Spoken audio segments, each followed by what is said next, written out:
Hello friends, welcome to MS maths.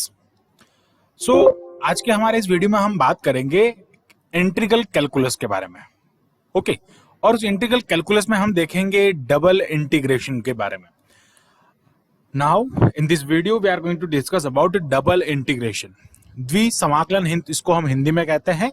दो बार integration कैसे किया जाता है उसका मेथड हम यहाँ पे समझेंगे। बेसिकली डबल इंटीग्रेशन होता क्या है और इसकी हेल्प से हम क्या फाइंड कर सकते हैं। It means application of double integration, जो है एप्लीकेशन ऑफ डबल इंटीग्रेशन, वो भी आज हम यहाँ पे देखेंगे। तो बने रहिए हमारे साथ में अंत तक, ताकि आपको ये जो पूरा टॉपिक है वो एकदम क्लियर हो जाएगा with in one video. So start करते हैं हम इस टॉपिक को। तो सबसे पहले देखते हैं इसकी डेफिनेशन या फिर इसका मीनिंग क्या है डबल इंटीग्रेशन का। तो जैसा कि यहाँ पे लिखा हुआ है, हम एक रीजन जो है वो लेट कर रहे हैं। Let A be any region in x y plane. A जो है कोई रीजन है एक्स वाई प्लेन में। इसको हम एक बार जो है इस टाइप से मैं यहाँ पे डायग्राम बना के बता देता हूं आपको। ये हो जाएगा डायग्राम। यहां से हम क्या कर रहे हैं कि चलो एक बार जो 3D है वर्जन इसका, हम 3D में एक डायग्राम बनाते हैं। ओके, अब इस 3D में क्या होता है कि मैं कोई एक रीजन जो है, एक एरिया जो है वो कंसिडर कर रहा हूं। ये एक रीजन हो गया ए। ओके, ए कोई सरफेस हो गया। अब क्या करना है कि यहाँ पे देखो, जैसा जैसा डेफिनेशन है वैसा हम यहाँ पे काम करेंगे। सो फर्स्ट हम देखते हैं यहाँ पे let be any region in x y plane. तो यहाँ पे हम कह देते हैं कि this is y axis, this is z axis and this is this is x axis. Okay, this is x axis, या फिर हम ऐसा भी कह सकते हैं, चलो इसको एक्स एक्सिस लेट कर लेते हैं। तो ये एक्स वाई प्लेन में एक रीजन हो जाएगा। तो अब हम क्या करते हैं यहाँ पे कि ये जो हमारा रीजन है इसको हम क्या कर रहे हैं कि सब रीजन में डिवाइड कर रहे हैं। ओके, तो हम यहाँ पे एक बार इसको जो है जो फंक्शन जो हमारा डेफिनेशन कह रहे हैं उसके हिसाब से हम पढ़ते हैं वापस। Let A be any region in x y plane and f x y be any function with variable x and y. यहाँ पे कोई फंक्शन है जो कि अगर हम उसको कहना चाहें तो इस टाइप से कह सकते हैं कि फंक्शन जो है वो एक्स आई वाई आई है। अब ये आई क्या है इसको हम बाद में समझेंगे, उसको देखेंगे कि ये जो रीजन है इसको हम सब रीजन्स में आगे डिवाइड करते हैं और वो आई सब रीजन्स हम यहाँ पे लेंगे, किसी आयत सब रीजन्स के लिए आगे बात करेंगे। तो ये सब रीजन्स की क्या प्रॉब्लम है इसको हम यहाँ पे समझते हैं। Now divide region in small sub regions. हम कुछ उप भाग में, उप क्षेत्र में इनको हम डिवाइड करते हैं, इसको हम विभाजित करते हैं। Whose area delta A1, delta A2, delta A3 up to delta AN respectively. हम उनके जो एरियाज हैं, उनके जो एरिया होते हैं, उन एरिया को, सब रीजन के एरिया को del A1, del A2, del A3 से लेके डेल AN तक रिप्रेजेंटेशन उनका करते हैं इस टाइप से। फॉर एग्जाम्पल हम बात करते हैं इसी में, मैं इसका एक अगर कोई सब रीजन, अगर इसका कोई सब रीजन मैं यहाँ पे बनाऊं तो वो सब रीजन कुछ इस टाइप से होगा। यहां से मैं इसका एक सब रीजन इस टाइप से लेट करता हूं, तो ये इसका क्या हो गया, एक सब रीजन हो गया। अब इस सब रीजन में क्या करना है, मैं लेट कर रहा हूं, ये जो है वो डेल एक्स आई है। ओके, और ये क्या, सॉरी, इसको अगर हम वाई आई लेट कर लेते हैं, चलो एक्स आई वाई आई एक ही बात होता है, इसको हम वाई आई लेट करते हैं, ये हो जाएगा डेल एक्स आई। तो इसका जो एरिया होगा, इसका जो एरिया होगा ना वो किसके इक्वल होगा, अगर हम इसके एरिया की बात करते हैं दैट इज डेल A1। इसी टाइप से हम अगर किसी और के लिए बात करते हैं, चलो इसको अगर यहाँ पे 1 लिखते हैं तो 1 हो जाएगा, नहीं तो हम आयत के लिए बात कर रहे हैं तो ये कोई डेल AI हो जाएगा। सो इसी टाइप से आप क्या कर सकते हैं, आई तक, यानी कि 1 2 3 4 5 6 आयत कोई बीच वाला हमने वहां पे उसके लिए हम काम कर रहे हैं, तो ये उसके लिए एक फंक्शन हो जाएगा। ओके, इस टाइप से उसका जो एरिया है वो हमने लेट किया, डेल AI लिख दिया फॉर आयत। जो उप क्षेत्र है या सब रीजन है उसके बारे में, उसकी चौड़ाई की अगर हम बात करते हैं, विड्थ की डेल वाई आई हो जाएगा, और लेंथ की अगर हम बात करते हैं तो डेल एक्स आई हो जाएगा। ओके, और ये जो फंक्शन है वो किससे डिनोट हो रहा है, ये वाला फंक्शन किससे है, एफ एक्स आई वाई आई, इससे हम इसको डिनोट कर रहे हैं। ये वाला जो रीजन है इसका फंक्शन हो जाएगा। बट हम ए की अगर बात करते हैं तो ए का फंक्शन क्या हो जाएगा, ए का फंक्शन जैसा कि हम अगर लिखते हैं यहाँ पे, इसके लिए फंक्शन हो जाएगा एफ एक्स वाई, और ये किसके लिए हो जाएगा, इस वाले उप क्षेत्र के लिए या सब रीजन के लिए हो जाएगा। तो अब हमको क्या करना है कि जब हम इसको इस टाइप से डिवाइड कर लेते हैं और इसमें हमने यहाँ पे लिखा है let A i is equal to del x i and del y i. Area क्या होता है, लेंथ इंटू विड्थ, तो हमने यहाँ पे क्या लिया, लेंथ क्या ली उसकी डेल एक्स आई, और विड्थ क्या ली del y i. Be the area of ith sub region, कोई ith सब रीजन है, आई वा उप क्षेत्र है, उसके लिए हमने इसका जो एरिया है वो ये लेट किया है। तो अब इसका डबल इंटीग्रेशन जब हम करेंगे तो वो इसके एरिया को डिनोट करेगा। इस सभी जो रीजन है, इन सभी जो सब रीजन है, all are the sub regions, उनका जो समीशन कह सकते हैं। इंटीग्रेशन क्या होता है, समीशन ही तो होता है ना। उन सब का समीशन किसको डिनोट करेगा, उस टोटल रीजन एरिया जो ना ए है पूरा, उस टोटल जो रीजन है उसके एरिया को डिनोट करेगा। तो ऐसे हमने क्या लिखा, double integration A f x d x y, f x d x y is denoted is equal to limit of n extends to infinite, and यहाँ पे क्या हो जाएगा, लिमिट हम n की इनफाइनाइट से ले रहे हैं, यानी कि i जो है वो i is equal to 0 to n तक है। i कहाँ से चल रहा है, i 0 भी है, 1 भी है, 2 भी है, 3 भी है, ऐसे कहाँ तक चल रहा है, n तक चल रहा है। और ये क्या हो जाएगा, f x y f x i y i and del x i del y i हो जाएगा। तो ये इस टाइप से इसकी डेफिनेशन हो जाती है, और हमने यहाँ पे इसकी जो डेफिनेशन है वो कुछ इस टाइप से लिखी है। ये पूरा इसका कंसेप्ट है। और जहां पे एक्स आई वाई आई क्या है, कोई पॉइंट है, एक्स आई कॉमा वाई आई कोई पॉइंट होगा फॉर ith सब रीजन के लिए। ith सब रीजन के लिए यहाँ पे कोई जो पॉइंट है उसको हमने यहाँ पे इससे डिनोट किया है।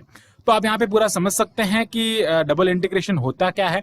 अब हम देखते हैं कि इसको इवोल्यूट कैसे करते हैं, फाइंड कैसे करते हैं। तो यहाँ पे देखते हैं कि इवोल्यूशन ऑफ डबल इंटीग्रल, तो डबल इंटीग्रल को फाइंड कैसे करते हैं, फिर हम यहाँ पे एक एग्जाम्पल के थ्रू भी इसको समझेंगे। तो मैं यहाँ पे लिख लेता हूं evolution of double integral, evolution of double integral. हम डबल इंटीग्रल को इवोल्यूट कैसे करेंगे, तो यहाँ पे आपको कुछ लिखना पड़ेगा। मैं बता देता हूँ आपको यहाँ पे, जिससे कि क्या रहे कि लॉन्ग टाइम तक याद रहे। तो कुछ लैंग्वेज में यहाँ पे लिख रहा हूं जिसको मैं साथ में समझाऊंगा भी। If A be the area bounded by the curve y is equal to f1x, कोई हम ऐसा लेट कर रहे हैं, ठीक है। तो मैं यहाँ पे लिख रहा हूं if A be the area, okay, bounded, A कोई एक ऐसा एरिया है जो कि बाउंडेड है बाय दी कर्व, कोई कर्व से बाउंडेड है, y is equal to f1x and y is equal to f2x। ये इन दोनों कर्व से, ये एक कर्व हो गया, एक दूसरा कर्व हो गया, इन दोनों कर्व से क्या है, ये बाउंड है। इस टाइप से अगर ये बाउंड होता है तो हम इसका इंटीग्रेशन कैसे फाइंड करेंगे, कहां से कहां तक, वो भी यहां पे दिया हुआ है। Bounded y is equal to f1x, y is equal to f2x, from x is equal to b, x is equal to a to b, x is equal to a and x is equal to b, from x is equal to a to x is equal to b। ये इस limit में x पे a से b पे उसका बाउंडेशन है, और y curve जो है उसका गिवन है y is equal to f1x and y is equal to f2x। y जो है वो function of the x, y is the function of the x, यहाँ पे y जो है वो x का फंक्शन है। तो यहाँ पे दो कंडीशन होती है। आप क्या कर सकते हैं कि रीजन को, अगर उसमें अगर आप जो स्ट्रिप है, जो पट्टी है, उसको अगर आप y एक्सिस के पैरेलल काटते हैं, मैं यहां पे लिख रहा हूं इफ स्ट्रिप, जो स्ट्रिप होते हैं अभी समझाते हैं इसको कैसा होगा, strip parallel to y axis, अगर जो स्ट्रिप है वो y एक्सिस के पैरेलल है। तो मैं यहाँ पे डायग्राम बना के आपको इसको समझाते हैं कि इसका मीनिंग क्या है। तो डायग्राम से हम इसको समझते हैं ताकि एकदम अच्छे से हमारा यहाँ पे पूरा क्लियर हो जाए। तो डायग्राम में यहाँ पे बना रहा हूं, हम क्या कर रहे हैं यहाँ पे इस टाइप से जो है एक रीजन ले रहे हैं, ये x हो जाएगा हमारा, okay, this is x axis and this is y axis. अब उसने दो कर्व गिवन है, लेकिन उससे पहले अगर हम बात करते हैं कि x is equal to a यहाँ पे हो जाएगा और x is equal to b यहाँ पे हो जाएगा, हमने ऐसा लेट कर दिया। सो दिस इज द ओरिजिन। और अगर हम यहां से लाइन की बात करते हैं कि कोई दो, यहां से जो x is equal to a जो हमारे पास में कर्व है उसकी लाइन कुछ इस टाइप से होगी, और y is equal to b जो है उसकी लाइन कुछ इस टाइप से होगी। यहाँ पे इन दोनों की लाइन है कुछ इस टाइप से हो जाएगी। तो हमने क्या किया, इनको यहाँ पे इस फॉर्म में, लाइन की फॉर्म में हमने यहाँ पे इनको रख लिया, ओके। तो ये हो जाएगी x is equal to a और ये हो जाएगी x is equal to b की लाइंस। अब मुझे इन कर्व को डिनोट करना है, ये जो यहाँ पे कर्व दिए हुए हैं y is equal to f1x and y is equal to f2x, इस कर्व को मुझे अगर डिनोट करना है तो कैसे डिनोट कर रहे हैं, ऐसा हम लेट कर रहे हैं कि हमारे पास में ये जो कर्व है ना वो कुछ इस फॉर्म में है, कर्व जो है वो इस फॉर्म में है, this is the y is equal to f2x and this is the y is equal to f1x। तो यहां से हमने इनके क्या कर लिया, इस टाइप से डिनोट कर लिया कि ये कोई इस टाइप से फंक्शन है और ये यहाँ पे ऐसा हमने लेट कर दिया कि इसके जो कर्व होंगे वो ऐसे बनेंगे। तो अब क्या करना है, हमने कहा कि if strip parallel to y axis, अब यहाँ पे स्ट्रिप जो है वो y एक्सिस के पैरेलल है। स्ट्रिप का मीनिंग समझे, यहाँ पे हम क्या कर रहे हैं कि यहाँ पे एक स्ट्रिप ले रहे हैं, एक पट्टी ले रहे हैं जो कि y एक्सिस के पैरेलल है। यहाँ से आप जो ग्रीन रीजन देख सकते हैं ये स्ट्रिप को डिनोट कर रहा है, ये y एक्सिस के पैरेलल है। तो यहाँ पे आपको कौन सा फॉर्मूला अप्लाई करना होगा, तो वो फॉर्मूला अप्लाई कैसे करेंगे और इसकी लिमिट कैसे फाइंड करेंगे, तो वो हम यहाँ पे देखते हैं। तो सबसे पहले मैं यहाँ पे लिखता हूं limit for x, limit for x, x के लिए लिमिट क्या होगी, x के लिए इसकी लिमिट होगी a टू b। x की लिमिट आपको पता है ना, x एक्सिस के अलोंग इसकी जो लिमिट होगी वो क्या होगी, a टू b होगी। तो यहाँ पे x के लिए लिमिट क्या हो जाएगी, a टू b। और हम बात करते हैं limit for y axis, y के लिए इसकी लिमिट क्या हो जाएगी, limit for y that is f1x to f2x। It means हमको यहां से देखने पे क्या पता चलता है कि y की जो लिमिट है ना वो इन टर्म ऑफ x होगी, यानी कि y की लिमिट x की फंक्शन होगी। तो हमको यहाँ पे क्या करना पड़ेगा, पहले y के रेस्पेक्ट में इंटीग्रेशन करना पड़ेगा। तो ये सारी चीजें हम आगे देखेंगे इसको कैसे करना होता है। तो मैं यहाँ से बेसिकली इसका जो फॉर्मूला है वो फॉर्मूला यहाँ से लिखता हूं कि double integration a function of x y dx dy। अब इसको हम कैसे डिनोट करेंगे आप देखना, यहाँ से a टू b, ये किसके लिए लिमिट होगी, x के लिए होगी। फिर क्या करना है f1, ये x के लिए लिमिट हो गई। अब हमको क्या करना है, y की लिमिट यहां पे रखनी है, that is f1x to f2x। अब आपको यहाँ पे फंक्शन जो भी आपको गिवन फंक्शन है fxy यहाँ पे रखना है, फिर dx dy रखना है। तो ध्यान रखें कि ये लिमिट जो है वो किसके लिए है, मैं अलग कलर से डिनोट कर लेता हूं।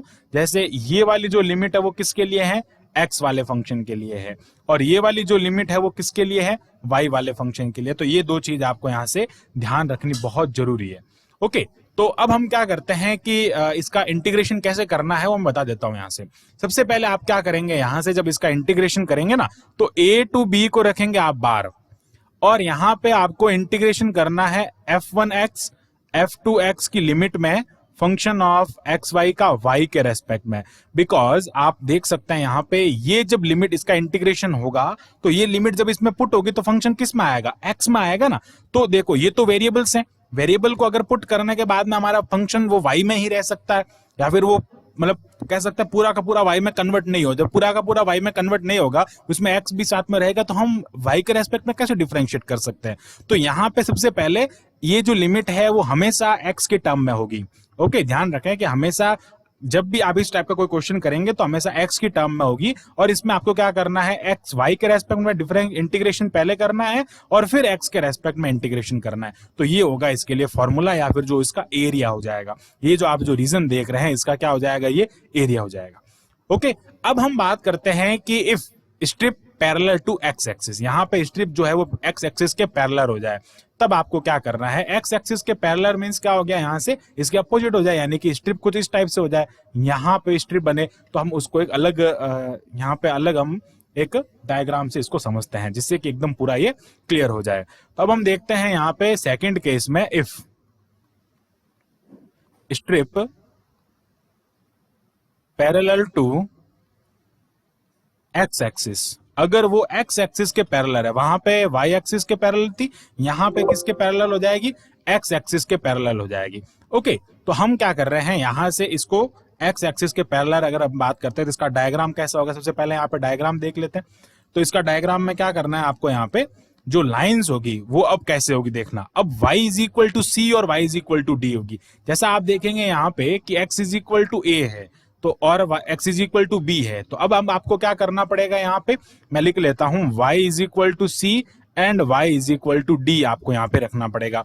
उसी टाइप से हम क्या कर रहे हैं, यहाँ पे y इज इक्वल टू हम क्या ले रहे हैं, f1x ले रहे हैं। तो यहां पे आपको इन फंक्शन की जगह पे आपको क्या पुट करना पड़ेगा, x is equal to function of y and x is equal to phi to y। ये हमने दो इस टाइप से फंक्शन को कंसीडर किया है। ये हो जाएंगे इनके दो फंक्शन और ये हो जाएगी y पर इसकी लिमिट। ओके, अब हम क्या कर रहे हैं यहाँ से कि इसकी जो लिमिट है वो कुछ इस टाइप से हम यहाँ से ले रहे हैं कि x एक्सिस पे हम ऐसा लेट कर रहे हैं कि d यहाँ पे होगा और c यहाँ पे हो जाएगा। अब क्या करना है आपको, यहाँ पे हम ऐसा एक बार यहाँ पे डिनोट कर लेते हैं कि d जो है ये हो जाएगा यहाँ पे y is equal to d and यहाँ पे हो जाएगा y is equal to c की ये लाइन्स हो जाएगी। फिर आपको क्या करना है कि अगर हम लेट करते हैं कि ये कर्व और ये कर्व इस टाइप से बनता है, so this is the curve for x is equal to function of 1 to y, sorry function of 5 1 y and this is the function of x is equal to 5 to y। और अब आपको क्या करनी है, strip जो लेनी है वो किसके पैरेलल लेनी है, स्ट्रिप यहाँ से हम किसके पैरेलल ले रहे हैं, स्ट्रिप ले रहे हैं हम x एक्सिस के पैरेलल। इट मींस जो स्ट्रिप है वो कहाँ से होगी, इस टाइप से होगी ना स्ट्रिप। तो यहाँ से हमने जो स्ट्रिप ली है वो इसके पैरेलल हो जाएगी और इस स्ट्रिप में अगर आपको इसका इंटीग्रेशन अगर फाइंड करना है ना तो वो कैसे फाइंड करेंगे, तो आप यहाँ पे देखें इसका हम इंटीग्रेशन फाइंड कर रहे हैं, इसका फॉर्मूला हम यहाँ पे लिख रहे हैं।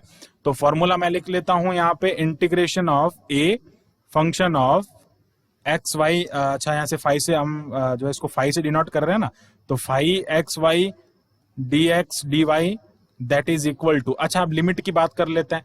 तो लिमिट मैं यहाँ पे क्या करता हूँ, आप देखें यहाँ पे मैं एक लिमिट लिख रहा हूँ, लिमिट फॉर एक्स, एक्स के लिए लिमिट क्या हो जाएगी, 5 1y टू 5 2y।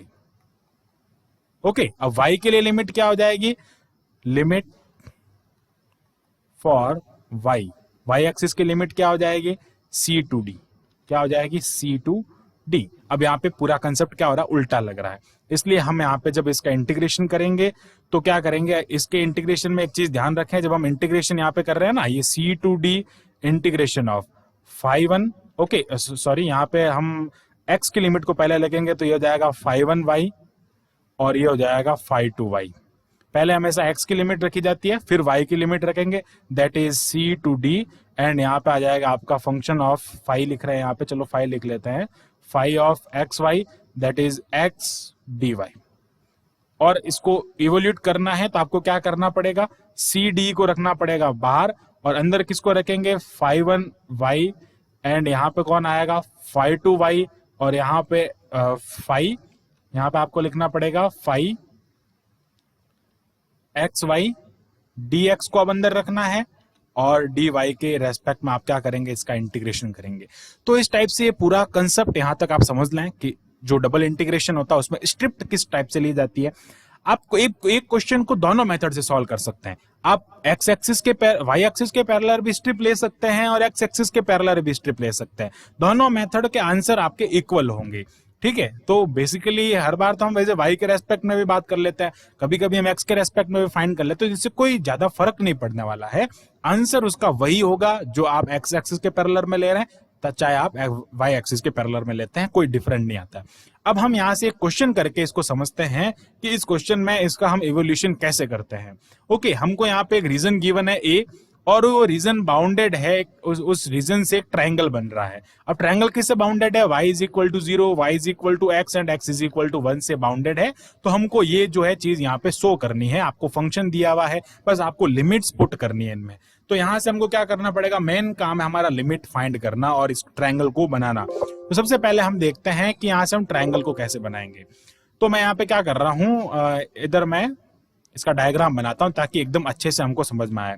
तो डायग्राम में से अगर हम समझते हैं कि सबसे पहले मैं y इज इक्वल टू 0 को अगर डिनोट करना चाहूं तो क्या डिनोट करूंगा, y is equal to 0 means x पे तो y एक्सिस 0 होता है, तो यहां पे आ जाएगा y इज इक्वल टू 0 की लाइन, यही लाइन हो जाएगी। Okay, so this is x axis and this is y axis and this is also line of y is equal to 0।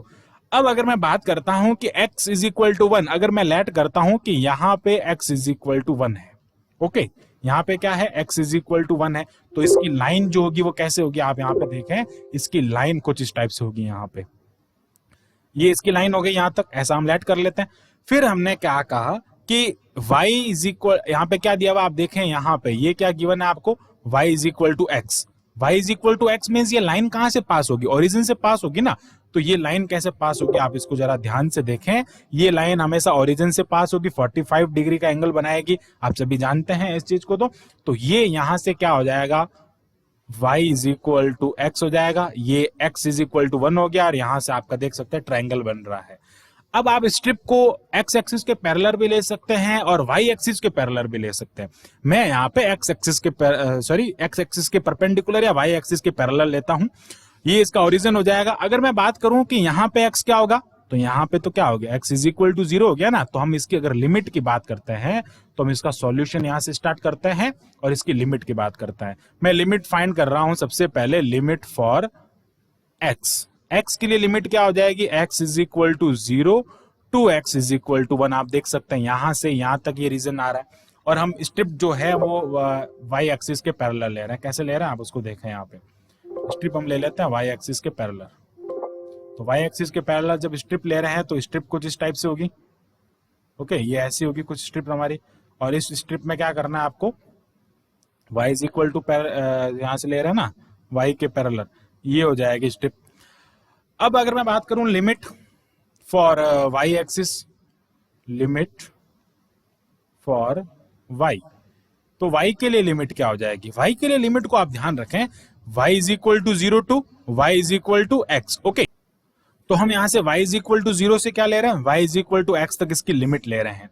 It means यहां पे क्या हो जाएगा, y is equal to 0 to y is equal to x, ये आ गई हमारे पास में limit. मैंने आपको बताया था कि y की लिमिट ऑलवेज जो होगी या तो कांस्टेंट हो सकती है, it may be in form of, it might be form of the x, ये या तो आपके पास में कांस्टेंट होगी या फिर वो x की फॉर्म में होगी, x का फंक्शन होगी। इसी टाइप से हम इसमें क्या करेंगे, y का इंटीग्रेशन पहले करेंगे, फिर हम इसमें x का इंटीग्रेशन करने। अब आपको कुछ नहीं करना है, सिंपली इसका इंटीग्रेशन करना है। ये जो आपको दिया हुआ है इसका इंटीग्रेशन अगर आप करते हैं तो आपको क्या टर्म मिलती है वो हम यहाँ से देखते हैं। लिमिट आपको यहाँ से पुट करनी है। तो सबसे पहले हम इसका एरिया की बात कर लेते हैं। तो ये हो जाएगा इसका integration a root of 4x square minus y square dx dy। अब आपको अगर इसका इंटीग्रेशन फाइंड करना है तो ये हो जाएगा इंटीग्रेशन, ये किसके लिए होता है, फर्स्ट x के लिए होता है ना, तो x के लिए तो हो जाएगा 0 से 1, 0 से 1 इसकी लिमिट है। सेकंड हम बात करते हैं यहां से क्या हो जाएगा, 0 से x y के लिए लिमिट हो जाएगी, और इसके अंदर हमको क्या रखना है, 4x square minus y square dx dy। अब आपको क्या करना है, सबसे पहले y के रेस्पेक्ट में इंटीग्रेशन करना है। तो y के रेस्पेक्ट में जब इंटीग्रेशन करेंगे तो क्या आएगा, 0 टू 1 जो है वो x के रेस्पेक्ट में ऐसे ही रहेगा, और हम यहां से y के रेस्पेक्ट में इंटीग्रेशन कर लेते हैं, that is 0 to x and root of, ये हो जाएगा 4x square minus y square dy, और dx को रखना है बाहर। अब इसका इंटीग्रेशन कैसे कर रहे हैं, हम फॉर्मूला अप्लाई कर लें यहाँ पे। अब कौन सा फॉर्मूला अप्लाई कर रहे हैं मैं एक बार यहाँ पे लिख लेता हूँ। ट्रिग्नोमेट्री का हम एक इंटीग्रेशन में फॉर्मूला यूज कर रहे हैं, दैट इज रूट ऑफ, अब यहाँ पे देखें ना, x इसके लिए क्या होगा, constant. When we will integrate with respect to y, then other variable x y z जो भी होगा उसके लिए क्या होगा, कांस्टेंट ही तो होगा। तो इसके लिए फॉर्मूला होता है a square minus x square, integration में a स्क्वायर, इसका जो इंटीग्रेशन होता है ना, इसका अगर आपको इंटीग्रेशन फाइंड करना है तो ये इंटीग्रेशन किसके इक्वल होता है, x by 2 root of a square minus x square plus यहां पे आता है आपके पास में a square by 2 sine inverse of x upon a plus c के इक्वल होता है। इस फॉर्मूले का हम यहाँ पे यूज कर रहे हैं। तो इस फॉर्मूले का जब हम यूज करते हैं तो आप देखें यहाँ पे आपके पास में आंसर क्या आएगा, 0 टू 1 आप इंटीग्रेशन कर रहे हैं, और इसका अगर मैं इंटीग्रेशन करता हूं तो क्या लिखेंगे, x बाई 2, x कौन है यहाँ पे, y है, इट मीन्स y बाई 2 हो जाएगा। ये क्या हो जाएगा, यहाँ पे हमने क्या लिख लिया, ओनली y बाई 2। फिर वापस वही फंक्शन लिखना है, यानी कि a square minus x square, it means 4x square minus y square. फिर लिखेंगे प्लस a स्क्वायर मीन्स क्या हो गया, 4x स्क्वायर, तो यहाँ पे हम लिखेंगे 4x स्क्वायर बाई 2। और फिर क्या करना है आपको आगे साइन इनवर्स ऑफ a, नहीं x बाई a, x कौन है y, a कौन हो जाएगा, 2x हो जाएगा। तो ये है ax स्क्वायर है, सॉरी a स्क्वायर कौन है, 4x स्क्वायर, तो a की वैल्यू क्या हो जाएगी, ओनली 4x हो जाएगी। ओके इसका आपको लिमिट क्या दी हुई है 0 to x, और यहाँ पे इसका वापस क्या करना है इंटीग्रेशन x के रेस्पेक्ट में। जब आप ये लिमिट्स पुट करते हैं इसमें तो आपके पास में आंसर आता है 0 to 1। अब मैं इसमें लिमिट पुट कर रहा हूं, दैट मीन्स लिमिट हमने पुट की तो ये हो जाएगा y/2। इसमें मैं अगर x पुट करूं तो 4x square minus x square that is 3x square हो जाएगा यहाँ से। ओके 3x स्क्वायर अंदर आ जाएगा, और बाहर जो है वापस x की जगह पे भी हम एक जो यहाँ पे इसको x को पुट करेंगे, इट मीन्स हमारे पास में यहाँ पे आंसर आ जाएगा ये हो जाएगा √3x स्क्वायर। एक्स स्क्वायर यहाँ से एक बार आएगा और यहाँ पे एक एक्स अंदर रहेगा। एक्स स्क्वायर का रूट जो है एक्स होगा और यहाँ पे एक एक्स ऑलरेडी होगा, तो उसकी वजह से क्या हो जाएगा एक्स स्क्वायर बाई ये हो जाएगा 2। प्लस क्या आएगा आपके पास में यहाँ से ये 4a स्क्वायर हो जाएगा, इससे ये कट हो जाएगा ना, तो ये हो जाएगा 4a square by 2 as it is रहेगा। यहाँ पे क्या होगा साइन इनवर्स ऑफ, यहाँ पे मैं अगर एक्स पुट करूंगा तो ये हो जाएगा एक्स अपॉन एक्स, और ये एक्स एक्स कट हो जाएगा 1/2 हो जाएगा। 1/2 साइन π/6 की वैल्यू होती है, यानी कि साइन 30 की वैल्यू होती है, और तो यहाँ पे क्या हो जाएगा मैं क्या लिख लूंगा साइन π/6 लिख लूंगा। साइन π/6 से ये कितनी टाइम्स कट हो जाएगा 2 टाइम्स, और ये कितनी टाइम्स 3 टाइम्स कट हो जाएगा। जब जीरो पुट करेंगे तो पूरी टर्म जीरो ही होगी, आप पुट करके देख सकते हैं। तो ये आ जाएगा आपके पास में फंक्शन। मैं क्या कर रहा हूं यहाँ से 1/2 को कॉमन ले रहा हूं, दैट इज 0 to 1 इंटीग्रेशन, और यहाँ पे अंदर कौन रहेगा √3x स्क्वायर प्लस यहाँ पे हो जाएगा 2a स्क्वायर π/3।